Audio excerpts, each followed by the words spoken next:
happens as we go down, I think we were explaining this the other day, because you guys were wondering, oh, why is it so blue and so gray and so mono-colored underwater while we were diving?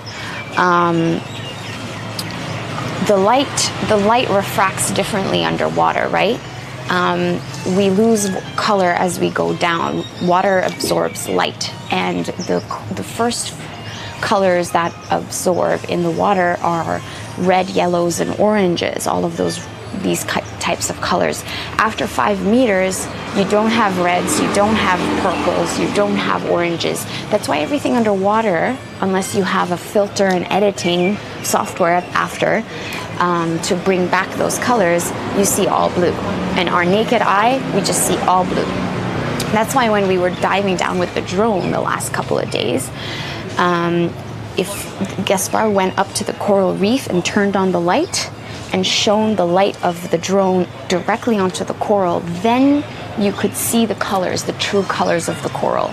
But just by naked eye, it was all blue. It was not that the coral was unhealthy or sick or dead.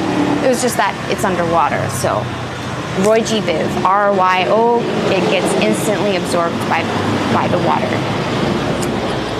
If you drop an orange or a tomato in the water, it instantly looks like a potato. It turns brown because the redness of that fruit. Oh, thank you. The redness of that fruit is taken away. Thank you. Oh, that looks really good.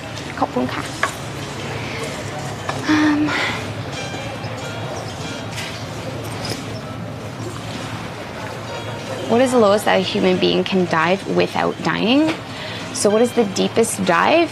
So there are records of deep dives. I don't know what the current world record is of the deepest dive is.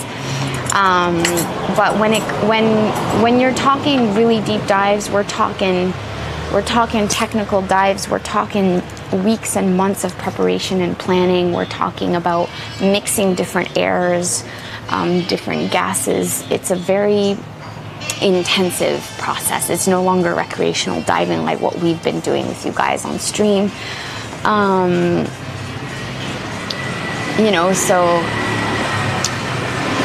I'm not sure what the world record is.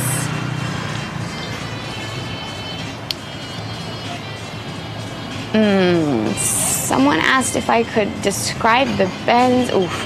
What if you put earplugs in your ear? It's not recommended to put earplugs in your ear because then you're adding another airspace that you actually cannot physically equalize. These days you can buy special scuba earplugs if you do have sensitive ears if you get swimmer's ear easily. There are these special diving earplugs, I think, but generally speaking, we don't encourage people to wear earplugs underwater because that's then creating another airspace that we cannot equalize and you will hurt your ears. Hello, Prince.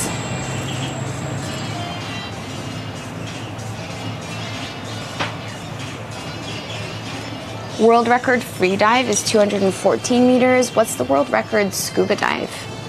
Will you Google that really quick? So this is the espresso shot with the orange juice in it. Look, I love the layer. And this is my watermelon feta salad. Watermelon feta salad with olive oil, basil, and some red onion. I'm probably gonna pick out the onion. I keep forgetting they serve it with onion. I'm gonna pick it out.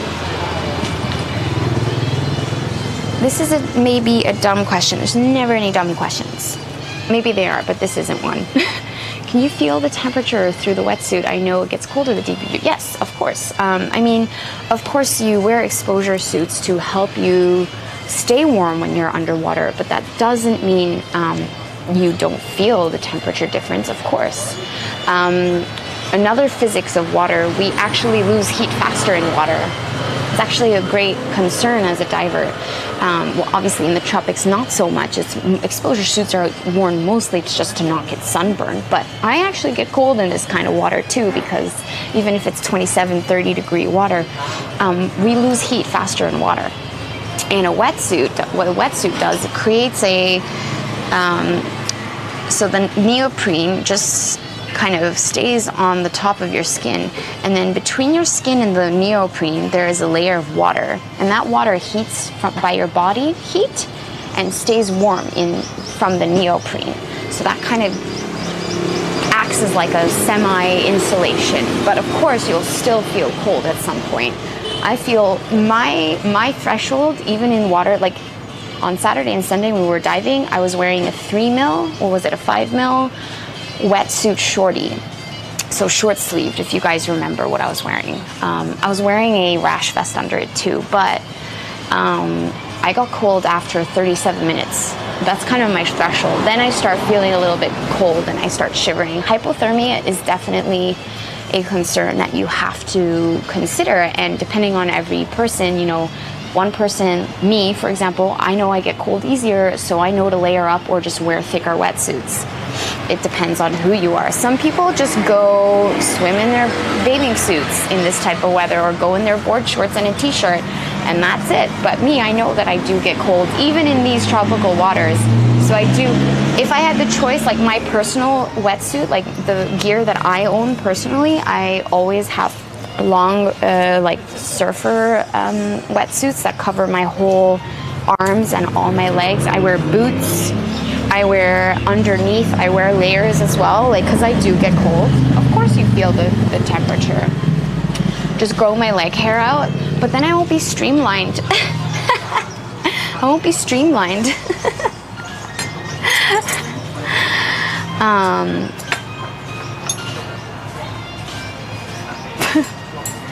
If you have any more questions and I hadn't answered them, just repost, because I think I missed a few.